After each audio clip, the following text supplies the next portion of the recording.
So in summary, we've covered a lot of ground in this module.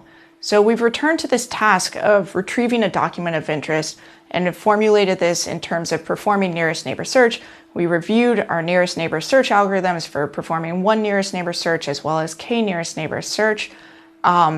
But we got into some of the nitty-gritty of these algorithms, in particular thinking about how do we represent our data. So we focused here on different representations of documents, but we also talked about the really critical idea of how do we compute distances between two different data points.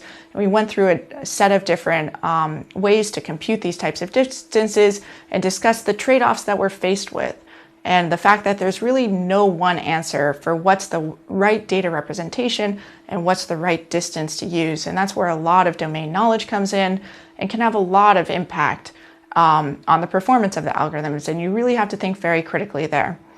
But then for the rest of the module, we talked about ways to think about performing really efficient nearest neighbor search to help handle the fact that the brute force search, when you have lots and lots of observations, can be really computationally intensive.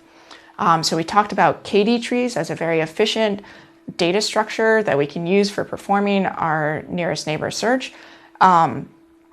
And we showed when it can be useful, but we also said that it struggled in high dimensions. So then we turned to this idea of locality-sensitive hashing, which only provides approximate nearest neighbors, but we motivated that that can actually be reasonable in a really large set of different applications. But this locality-sensitive hashing is really simple to implement and can be very efficient and provide good approximations that have probabilistic guarantees on the approximations made. So coming out of this module, you really have some really powerful tools that are useful in just a huge number of retrieval tasks, going beyond document retrieval. Lots and lots of applications where you have some query and you want to find some similar object. And all the tools that we've discussed in this module generalize to these other applications as well. And so I'll just leave you with a summary of a set of things that you should be able to do now that you've seen this module.